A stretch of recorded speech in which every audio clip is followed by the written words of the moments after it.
കോൺഗ്രസിൽ മുഖ്യമന്ത്രി സ്ഥാനത്തെ ചൊല്ലിയുള്ള തർക്കമാണ് ഇപ്പോൾ ഏറ്റവും പുതിയ വാർത്ത. കെ.സി. വേണുഗോപാലും രമേശ് ചെന്നിത്തലയും വി.ഡി. സതീശനും അങ്ങനെ 3 പേരാണ് മുഖ്യമന്ത്രി സ്ഥാനത്തിനായി ചരടുവലികൾ നടത്തുന്നത്. ഇതിന്റെ കൂടുതൽ വിവരങ്ങളും വിശദാംശങ്ങളുമായി നിർഭൻ ചക്രവർത്തി ഒരിക്കൽ കൂടി തിരുവനന്തപുരത്ത് നിന്ന് ചേർന്നു. നിർഭൻ, ഒരുപക്ഷെ നേരത്തെ എ വിജയരാഘവൻ പറഞ്ഞതുപോലെ സംസാരിച്ചു പോകേണ്ട വളരെ പ്രധാനപ്പെട്ട ഒരു വിഷയം കൂടിയാണ്. ഈ തെരഞ്ഞെടുപ്പ് നൽകുന്ന സന്ദേശം, ചില അപകട സൂചനകൾ, എല്ലാത്തരം വർഗീയ ശക്തികളുമായി കൈകോർത്താണ്, സന്ധി ചെയ്താണ് ഈ തെരഞ്ഞെടുപ്പ് വിജയം കോൺഗ്രസ് കൈക്കലാക്കിയതെന്നുള്ളത് വളരെ സ്പഷ്ടമായ കാര്യമാണ്.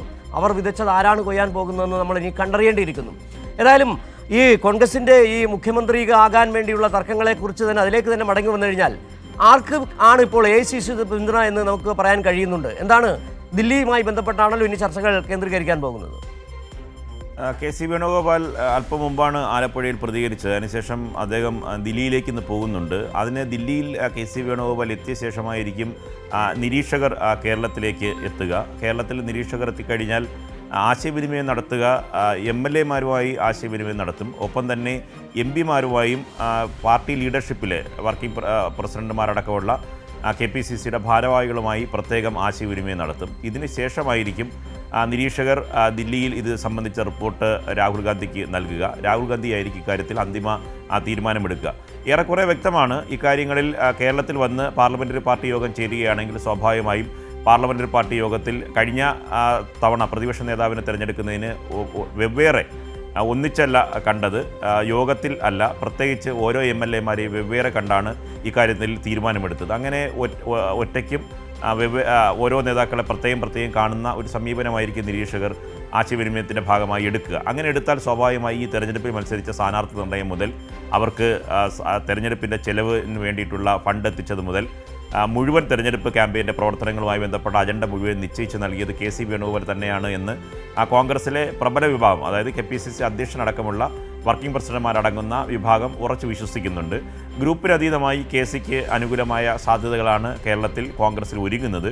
ഇനി മറ്റൊരു പൊട്ടിത്തെറി ഒഴിവാക്കണം. ആ പൊട്ടിത്തെറിയിലേക്ക് പോകാൻ സാധ്യതയുള്ളയാൾ സ്വാഭാവികമായും ആ തെരഞ്ഞെടുപ്പ് വരെ പ്രവർത്തനങ്ങൾക്ക് ഏകോപിപ്പിച്ച, സ്വാഭാവികമായും UDF എന്ന നിലയിൽ അതിൻ്റെ ചെയർമാനായി പ്രവർത്തിച്ച പ്രതിപക്ഷ നേതാവ് വി.ഡി. സതീശനാണ്.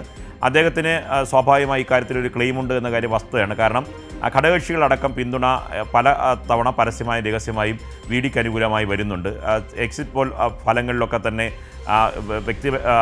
വി.ഡി. സതീശന് അനുകൂലമായിട്ടുള്ള പ്രതിപക്ഷ നേതാവിൻ്റെ വിലയിരുത്തലുണ്ടായിട്ടുണ്ട്. ഇതൊക്കെ പരിഗണിക്കാതെ ഏകപക്ഷീയമായി വി.ഡിയെ അങ്ങ് മാറ്റി നിർത്തുകയാണെങ്കിൽ അതിൽ നിന്നുണ്ടാകുന്ന പൊട്ടിത്തെറിയും അതൃപ്തിയും കോൺഗ്രസിനെ സ്വാഭാവികമായും തുടക്കത്തിലെ തന്നെ ഒരു കല്ലുകടിയിലേക്ക് കാര്യങ്ങൾ കൊണ്ടുപോകും. അത്തരം വിഷയങ്ങൾ ഉണ്ടാകാതെ 3 പേർക്കും പദവി കെ.സി. വേണുഗോപാൽ മുഖ്യമന്ത്രിയാവുകയാണെങ്കിൽ ആഭ്യന്തരവും ധനകാര്യവും മറ്റ് ആളുകൾക്ക് നൽകുകയോ ഉപമുഖ്യമന്ത്രി സാധ്യതയോ അങ്ങനെയുള്ള പലതരത്തിലുള്ള ചർച്ചകളാണ്. കോൺഗ്രസ് ആയതുകൊണ്ട് എന്ത് സാധ്യതയിലേക്ക് അവർ പോകാൻ സാധ്യതയുണ്ട്. കാരണം ഇപ്പോൾ തന്നെ സെക്രട്ടേറിയറ്റിൻ്റെ പരിസരത്തും KPCC ആസ്ഥാനത്തൊക്കെ തന്നെ ഫ്ലക്സുകൾ ഉയർന്നു കഴിഞ്ഞു. അതെല്ലാം കെ.സിക്ക് വേണുഗോപാലിന് അനുകൂലമാണ്. വിവിധ ജില്ലകളിൽ കൊല്ലത്ത് ഫ്ലക്സ് വന്നു, കൊച്ചിയിൽ സമാനമായ അവസ്ഥ, കോട്ടയത്ത് വരുന്നു. അങ്ങനെ എല്ലായിടത്തും സമാനമായ അവസ്ഥയാണുള്ളത്. തെരുവിലേക്ക് പ്രവർത്തകർ ഇറങ്ങി സോഷ്യൽ മീഡിയയിൽ സജീവമായി കെ.സി. വേണുഗോപാൽ എന്ന നേതാവിൻ്റെ പ്രൊഫൈൽ, അദ്ദേഹത്തിൻ്റെ രാഷ്ട്രീയ ജീവിതം എഴുതിയിടുന്ന കോൺഗ്രസ് നേതാക്കളെ മണ്ഡലം പ്രസിഡന്റ് മുതൽ KPCC ഭാരവാഹികളുടെ അടക്കമുള്ള ചിത്രമാണ് സോഷ്യൽ മീഡിയയിൽ കാണുന്നത്. അതുകൊണ്ട് കെ.സി. സ്വയം മാറി നിൽക്കുകയും മറ്റൊരു പേര് പറയുന്നതുവരെ കെ.സിയാണ് ഒന്നാം സ്ഥാനത്ത്. രണ്ടാമത്തെ പരിഗണന നേരത്തെ SG സൂചിപ്പിച്ചതുപോലെ മുതിർന്ന നേതാവാണ്, മുൻ പ്രതിപക്ഷ നേതാവാണ്, ആഭ്യന്തരമന്ത്രി അടക്കം പദവി വഹിച്ച ഒരാളാണ്. വളരെ ചെറുപ്പത്തിൽ തന്നെ നിരവധി ഉത്തരവാദിത്തങ്ങൾ വഹിച്ച ആളാണ്. KPCC അധ്യക്ഷനായിരുന്നു. മുന്നണി സംവിധാനത്തിൽ ഉമ്മൻചാണ്ടിക്കൊപ്പവും കെ കരുണാകരൻ്റെ ഒപ്പമൊക്കെ തന്നെ പ്രവർത്തിച്ച, AK ആന്റണിക്ക് ഒപ്പമൊക്കെ തന്നെ പ്രവർത്തിച്ച പരിചയമുള്ള നേതാവാണ് രമേശ് ചെന്നിത്തല.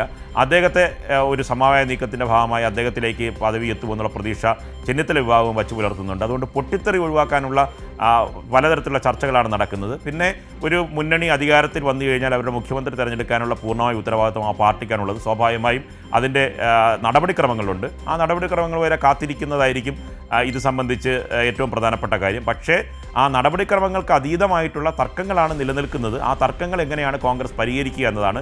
അതിൽ രാഹുൽ ഗാന്ധിയുടെ ഈ തെരഞ്ഞെടുപ്പ് ഘട്ടത്തിൽ തന്നെ അദ്ദേഹം പൊതുവേദിയിൽ വെച്ച് ഈ ജാഥയുടെ സമാപനത്തിൽ പുത്തരിക്കണ്ടം മൈതാനിയിൽ ഉള്ള പ്രസംഗത്തിൽ തന്നെ വെവ്വേറെയുള്ള ഗ്രൂപ്പ് ഡാൻസിനിടയിൽ ഒറ്റയ്ക്കുള്ള കളി വേണ്ട എന്ന ഉപദേശം നടത്തിയിട്ടാണ് രാഹുൽ ഗാന്ധി മടങ്ങിയത്. കഴിഞ്ഞ ദിവസം രമേശ് ചെന്നിത്തല പറഞ്ഞു, രാഹുൽ ഗാന്ധി പറഞ്ഞത് ശിരസ വഹിച്ചതുകൊണ്ടാണ് തെരഞ്ഞെടുപ്പ് രംഗത്ത് നമ്മളെല്ലാവരും പ്രവർത്തിച്ചത്, അത് ഇനിയും തുടരും എന്ന് രമേശ് ചെന്നിത്തല പറഞ്ഞു. അതുകൊണ്ട് രാഹുൽ ഗാന്ധി ആയിരിക്കും ഇക്കാര്യത്തിൽ അന്തിമ തീരുമാനമെടുക്കുക. ആ തീരുമാനമെടുക്കുന്നതിൽ സ്വാഭാവികമായും അത് ആരുമായിട്ടാണ് കൂടിയാലോചന നടത്തുക? അത് കെ സി വേണുഗോപാലുമായിട്ടാണ്. അപ്പോൾ കെ സി വേണുഗോപാലിൻ്റെ മനസ്സിൽ മുഖ്യമന്ത്രി കുപ്പായമുണ്ട് എങ്കിൽ അത് തട്ടിക്കളഞ്ഞുകൊണ്ട് മറ്റൊരു പേരിലേക്ക് വരാൻ സാധ്യതയില്ല. അപ്പോഴും ഒരു പൊട്ടിത്തെറി ഒഴിവാക്കാനുള്ള സമവായ നീക്കങ്ങൾ കോൺഗ്രസിൻ്റെ ഭാഗത്തു നിന്നുണ്ടാവും. നൃപൻ, കെ സി വേണുഗോപാൽ എന്ന് പറഞ്ഞാൽ ഇങ്ങനെ കേരളത്തിൽ മാത്രം നിൽക്കേണ്ട ഒരു നേതാവല്ല, കോൺഗ്രസിന്റെ സംഘടനാ ചുമതലയുള്ള സെക്രട്ടറിയാണ്. നമുക്കറിയാം കർണാടകത്തിലെ തെരഞ്ഞെടുപ്പിലടക്കം അദ്ദേഹം വഹിച്ച പങ്കുകളെ കുറിച്ചൊക്കെ അറിയാം. അപ്പോൾ അങ്ങനെ ഒരു തീരുമാനത്തിലേക്ക് കോൺഗ്രസ് നേതൃത്വം പോകും. കെ സി വേണുഗോപാലിന്റെ ആഗ്രഹം കേരളത്തിൽ മുഖ്യമന്ത്രി ആകുക എന്നുള്ളതാണ്. കേരളത്തിൽ വി ഡി സതീശന്റെ ആഗ്രഹവും മുഖ്യമന്ത്രി ആകുക എന്നത് തന്നെയാണ്. എങ്ങനെയാണ് ഇതിനെ സോൾവ് ചെയ്ത് പരിഹരിക്കുക എന്നുള്ളൊരു പ്രശ്നം ഇപ്പോഴും ഹൈക്കമാൻഡിന് മുന്നിൽ വെല്ലുവിളിയായി തന്നെ നിൽക്കുകയല്ലേ? സിജു, ഒരു പ്രധാനപ്പെട്ട കാര്യം, ഇക്കാര്യത്തിൽ അവസരങ്ങളൊരു പ്രധാനപ്പെട്ട കാര്യമുണ്ട്. കാരണം എന്ന് പറഞ്ഞാൽ കെ സി വേണുഗോപാലും രമേശ് ചെന്നിത്തലയും ഇനി മറ്റൊരു അവസരം അവർക്ക് കേരളത്തിൻ്റെ സാധ്യതയിലേക്കും ഇല്ല. വി ഡി സതീശനെ സംബന്ധിച്ചിടത്തോളം അദ്ദേഹത്തിൻ്റെ പ്രായം താരതമ്യേന മറ്റു നേതാക്കളെ അപേക്ഷിച്ച് ജൂനിയറാണ്. അതുകൊണ്ട് തന്നെ ഏറ്റവും മുൻപന്തിയിൽ നിൽക്കുന്നത്, ഇനിയൊരു അവസരം നഷ്ടമാകുന്ന ഒരാൾ എന്ന് പറയുന്നത് രമേശ് ചെന്നിത്തലയും കെ സി വേണുഗോപാലുമായിരിക്കും. അതുകൊണ്ട് അവർക്ക് അങ്ങനെ ഒരു ഓപ്ഷൻ കൂടിയുണ്ട്, അങ്ങനെ ഒരു ക്ലെയിം കൂടിയുണ്ട്, അതുകൂടി പരിഗണിക്കും.